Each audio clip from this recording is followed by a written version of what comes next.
Welcome बच्चों। Welcome to online education. मैं सुजाता आडिप आप सबका स्वागत करती हूँ। आज हम एसएससी बोर्ड के कुमाल भारती 10वीं कक्षा से हम लोग छठवां पाठ कर रहे हैं जो जिसका शीर्षक है दो संस्मरण। इनके जो रचयिता है वो है संजय सिन्हा। संजय सिन्हा पटना के रहने वाले हैं और उन्होंने कई सारे उनके जो पत्र है लेख है पत्र पत्रिकाओं में हमेशा ही छपते रहते हैं। इनके प्रसिद्ध उपन्यास है जो है 6.1 रिश्टर स्केल, ये उनकी बहुत ज्यादा प्रसिद्ध उपन्यास है। दो संस्मरण में यहाँ पर पक्षियों के प्रतीक लेकर मनुष्य के आत्मबल को मजबूत करने तथा दृढ़ निश्चय होकर सामूहिक जीवन जीने की उपयोगिता को दर्शाते हैं। इस संस्मरण में सिन्हा जी के नेतृत्व ने गुण उनकी जवाबदेही को स्पष्ट किया है। दूसरे संस्मरण में पारिवारिक रिश्ते संबंधों के महत्व को दर्शाया गया है। किसी तरह लेखक के परिवार ने अपरिचितों को सहज से आश्रय दिया, सहायता की, वह आज के समय में अनुकरणीय है।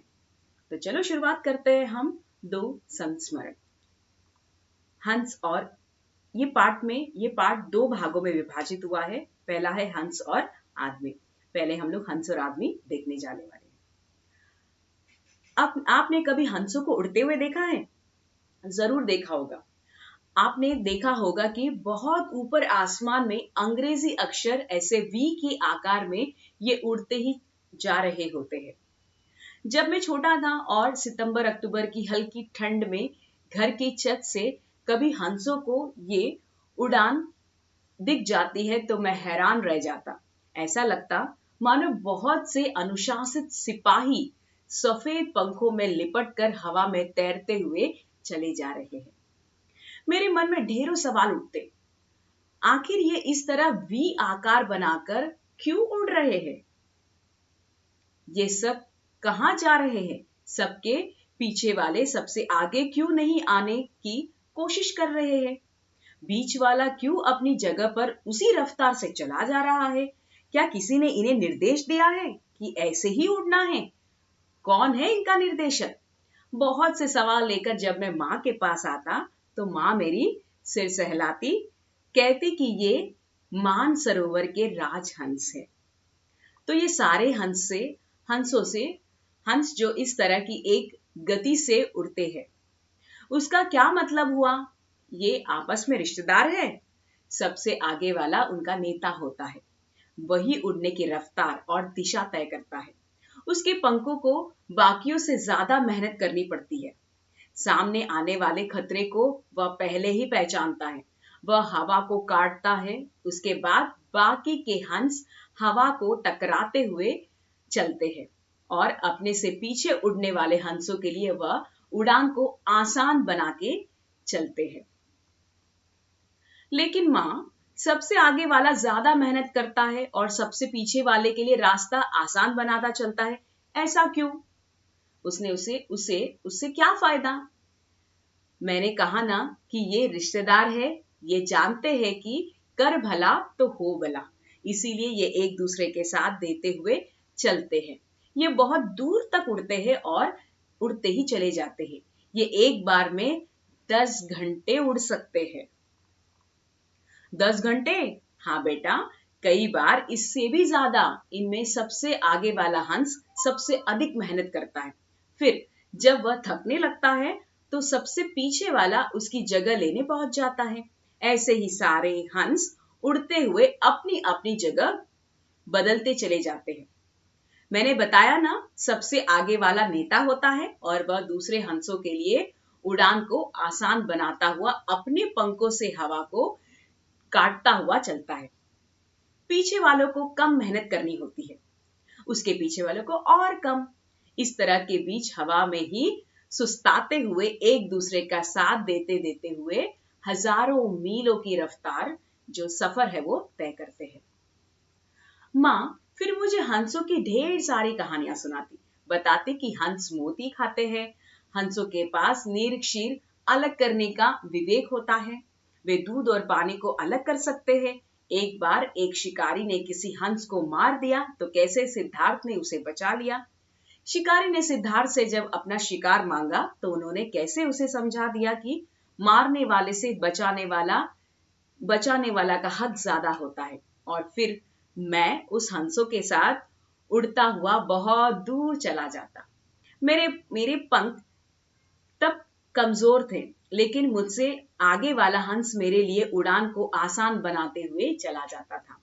मेरे हिस्से की मेहनत वह करता और हम साथ साथ आसमान में बहुत दूर तक उड़ते चले जाते। मेरे मन में उड़ान से सबसे आगे वाला हंस पिताजी की तरह लगते हैं, फिर माँ, फिर चाचा चाची, हम सारे भाई बहन और दादी भी। दादी तो बूढ़ी हो गई है, कोई बात नहीं, पिताजी ने मजबूत पंख सबके लिए रास्ता बनाते चलेंगे। वे सभी संकटों को दो हाथ करके सामने दीवार बनाकर खड़े रहेंगे। पहले दादी ने पिताजी के लिए रास्ता बनाया होगा, अब पिताजी दादी जी के लिए बना रहे हैं। यह परिवार है। पिताजी थक जाएंगे तब तब माँ आगे हो जाएगी, फिर चाचा जी और आगे हो जाएंगे और उड़ते उड़ते मैं भी तो बड़ा हो जाऊंगा। फिर मैं आगे जाऊंगा, फिर पिताजी से कहूंगा कि आप आराम कीजिए, मेरे पंख सबके पंखों को आराम देगा, मेरे पंख सबको साथ लेकर उड़ेगा। जब मैं बड़ा हो जाऊंगा तो सबको हंसों के बारे में बताऊंगा कि आदमी भी चाहे तो ऐसे ऐसे साथ साथ बहुत दूर तक उड़ सकता है। एक दिन में बड़ा हो गया, बहुत कोशिश की, लेकिन आदमी ऐसा कहाँ होता है। वह एक बार आगे हो जाता है तो सिर्फ अपने लिए ही सोचने लगता है, उसे पीछे वालों की चिंता ही नहीं रखती। कई बार पीछे चलने वाले भी आगे निकलने की होड़ में उस अनुशासन को भी तोड़ देते हैं। कई बार तो अपने पंखों से दूसरों के लिए हवा काटने की जगह उसके लिए मुश्किलें खड़े कर देते हैं।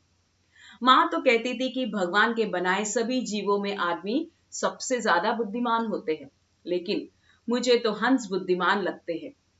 सबको साथ लेकर उड़ते हैं, एक दिन में 10 घंटे उड़ते हैं, हजारों मील उड़ते हैं, सबके कमजोर हंस भी उनके साथ उड़ लेता है। आदमी ऐसा क्यों नहीं करता है? अब माँ नहीं है, होती तो पूछता, माँ, इन हंसों को रिश्तों का पाठ किसने पढ़ाया? तो ये खत्म हुआ हमारे जो पहला अंक है। अब शुरू होगा दूसरा अंक, जिसका शीर्षक है आत्मीय रिश्ते। कई साल पहले एक रात हमारे घर की घंटी बजी। तब हम पटना में रहते थे। आधी रात को कौन आया? पिताजी बाहर निकले। सामने दो लोग खड़े थे, एक पुरुष और एक महिला। पटना वाले हमारे घर के बरामदे में लोहे की ग्रिल लगी थी, जिसमें हम रात को ताला बंद कर देते थे और पूरा घर सुरक्षित हो जाता। पिताजी ने ताला खोला, पूछा कि आप लोग कौन हैं, कहां से आए हैं? उन्होंने पिताजी के साथ हाथ में एक चिट्ठी पकड़ाई। पिताजी ने चिट्ठी पढ़ी और खुश हो गए। उन्होंने अंगतुकों पर आंख मूंद कर विश्वास कर लिया। उन्होंने हमें आवाज देकर बुलाया और कहा कि ये लोग फला जगह से आए हैं और तुम्हें तुम्हारी बुआ जी ने भेजा है, और इन्हें तुम्हारी बुआ जी ने भेजा है। बुआ जी ने भेजा है? वाह! अब हमारे लिए ये जानना जरूरी नहीं था कि वे कौन है, कहां से आए। बुआ जी ने कहा तो पत्थर की लकीर थी। उन्होंने हमारी जी ने भेजा था, यही जान लेना बहुत बड़ी बात थी। सर्दी की वह रात थी। फटाफट उनको सोने के लिए एक बिस्तरे का इंतजाम कर दिया था। हम दोनों भाई बहन रजाइयों में लिपटे थे। हमारी एक रजाई ले ली गई और कहा गया था कि दोनों भाई बहन एक ही रजाई में घुस जाओ। एक रजाई ने मेहमान को देनी है। हमें याद है, हम पहली बार उनसे मिल रहे थे। पिताजी ने अपनी बड़ी दादी और उनके पूरे परिवार का हाल पूछा और जान लिया कि वे उनके जानने वाले हैं, मतलब हमारे रिश्तेदार नहीं, बुआ जी के पहचान वाले हैं। आने वाली महिला की तबीयत थोड़ी खराब थी और पटना मेडिकल कॉलेज अस्पताल में उनका इलाज होना था। चूंकि वह मेरी बुआ जी को जानते थे और बुआ जी ने छोटे भाई की परिवार पटना में था, इसलिए ये सोचते की बात नहीं थी कि वह कहाँ रहेंगे। वह बिना किसी पूर्व सूचना के हमारे घर पहुंच गए थे। उनकी ट्रेन शाम को आनी थी। लेकिन ट्रेन के टाइम से न चलने का बुरा कौन मानता है।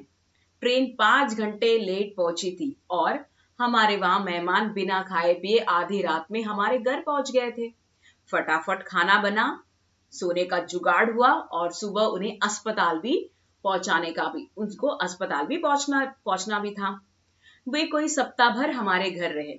हम खूब घुल मिल गए थे। हम रोज ठहाके लगाते, साथ खाते और पूरी मस्ती करते थे। ऐसा लग रहा था मानो हम सदियों से एक दूसरे को जानते थे।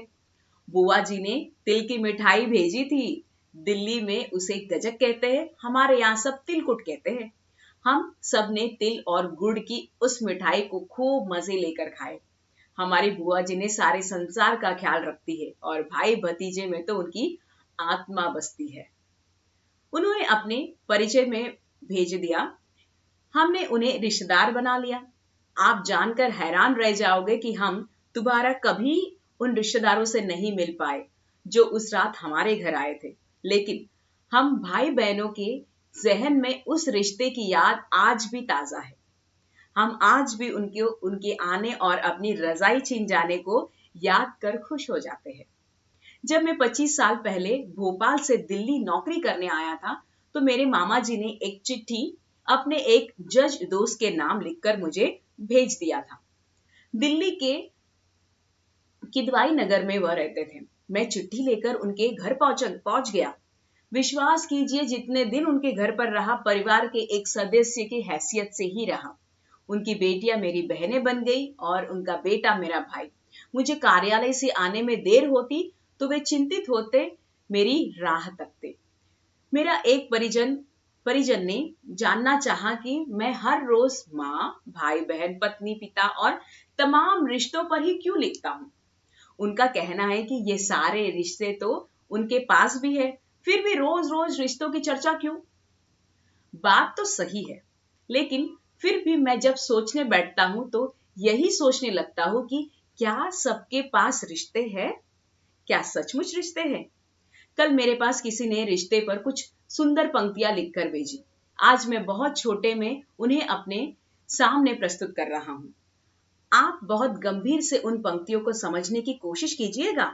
मुझे यकीन है कि आपको हजारों बार पहले भी ये पंक्तियां पढ़ी होंगी, लेकिन आज एक बार मेरे कहने से पढ़िए। फिर मुझे बताइए कि क्या सचमुच हम सब की पंक्तियों के किसी कोने के करीब हैं?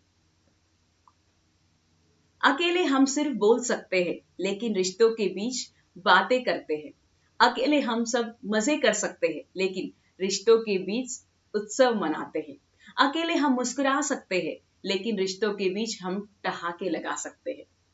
और आखिरी लाइन यह है कि यह सब सिर्फ इंसानी रिश्ते में ही संभव है। मैं रोज रोज रिश्तों की कहानियां सिर्फ इसीलिए लिखता हूं क्योंकि सच यही है कि आज आदमी सबके बीच रहकर भी सबसे अकेला हो गया है। सारे रिश्ते हैं, लेकिन दरअसल कोई रिश्ता नहीं बचा है। हम सब अपनी जिंदगी जीने की तैयारी में इतने व्यस्त हो गए हैं कि हमारे पास स्वयं के लिए भी समय नहीं है। अब मैं कहीं अब मैं कहीं जाता हूं तो होटल बुक कर लेता हूं, पता नहीं सारे रिश्ते कहाँ चले गए। आप में से अगर किसी के पास बुआ के उस पड़ोसी का कोई रिश्ता बचा है तो आप भाग्यशाली है। मैं तो अपने उसी भाग्य की तलाश में हर रोज मुंह उठाए आपके पास पहुंच जाता हूं। तो ये कहानी है, दूसरी कहानी जो अभी यहाँ पर खत्म हुई है। आशा है कि आपको ये कहानी सुनकर अच्छा लगा हो। धन्यवाद।